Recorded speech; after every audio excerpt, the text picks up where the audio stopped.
Olha, tem um som de guitarra, um som que simplesmente rasga a mixagem, sabe? Que define momentos clássicos do rock. E hoje, a gente vai descobrir qual é o segredo por trás desse timbre. Mas que som é esse, afinal? Pensa bem, não é aquele wah-wah tradicional que faz wah-wah, sabe? E também não é só uma distorção pesada. É outra coisa. Algo que fica ali no meio. Um timbre com foco, quase como se a guitarra estivesse cantando e que faz ela saltar na frente de tudo. É isso aí, cortar a mix como uma lâmina. A descrição é perfeita. É um timbre com uma presença assim absurda, não dá para ignorar. Ele tem um ataque, tem uma clareza e até uma certa agressividade que pega a gente de primeira. Beleza, então vamos fundo nisso. Esse som tem essa pegada, essa característica que faz a guitarra parecer que tá falando. Chegou a hora de dar um nome para essa técnica e, claro, entender como ela funciona.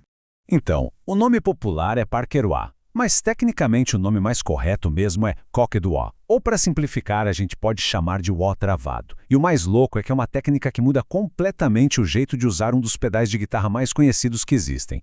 Tá, agora vamos entrar no detalhe. Qual é o segredo por trás desse som?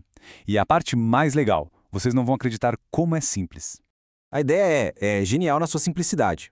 Em vez de ficar pisando no pedal de wah para fazer aquele som clássico, a técnica é só ligar o pedal e deixar ele parado, travado numa posição. Quando a gente faz isso, ele vira um filtro fixo. Ele para de varrer as frequências e passa a destacar só uma faixa específica.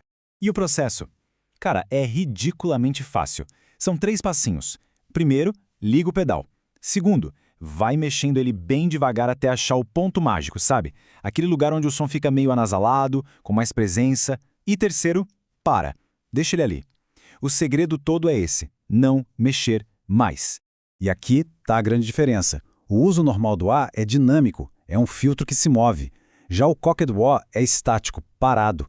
Ele pega uma frequência de médio e, bum, joga ela para cima. E é isso que dá para a guitarra aquele timbre focado, agressivo, que corta a mix. Exatamente o que a gente falou lá no começo. Beleza, vamos ver isso na prática agora. Porque essa técnica, por mais simples que pareça, foi a arma secreta de uns guitarristas e de umas músicas que, bom, são simplesmente lendárias. O primeiro caso é de Tom Scholz, o gênio por trás do Boston. No primeiro álbum da banda, lá em 76, ele simplesmente criou um dos timbres de guitarra mais icônicos e copiados de todos os tempos. O segredo do Scholz era justamente esse, um empurrão numa frequência bem específica que simulava com perfeição um pedal de wah travado. Esse pico nos médios deu aquele ataque super definido e um brilho no som, sabe?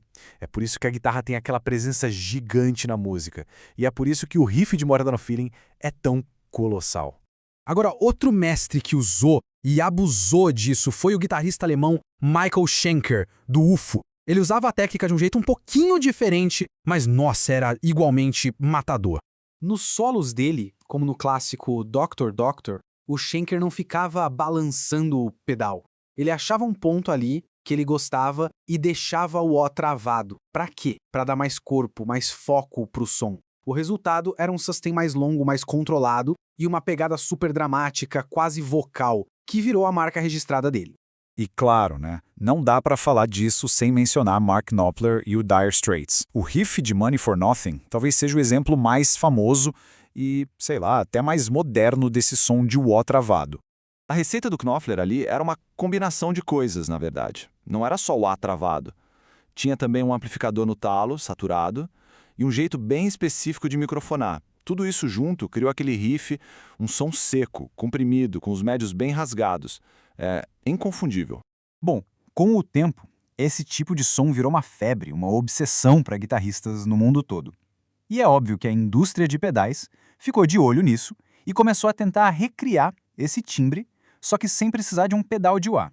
2 exemplos clássicos são da Boss. O DS2, o Turbo Distortion, tem o modo Turbo 2 que faz exatamente isso. Dá um empurrão forte nos médios para simular aquele pico do wah travado e cortar a mix. Agora, o Metal Zone, o MT2, leva a coisa para outro patamar. O equalizador dele permite escolher a frequência exatinha que se quer levantar. É basicamente como posicionar um A usando botões em vez do pé.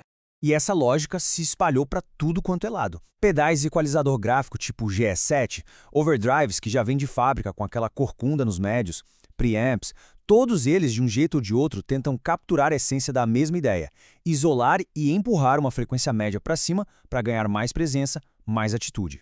E tudo isso nos leva a uma conclusão, que no fundo resume toda a beleza por trás dessa descoberta sonora.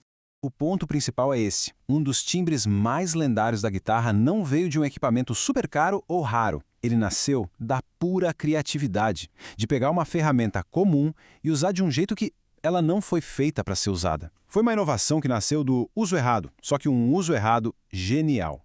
Isso deixa uma pergunta no ar, né? Artistas como o Tom Scholz e o Michael Schenker, eles redefiniram o que um pedal de wah podia fazer, simplesmente parando ele. Então fica a reflexão. Qual será a próxima ferramenta comum, talvez algo que a gente usa todo dia, que vai ser usada de um jeito completamente novo para criar algo revolucionário?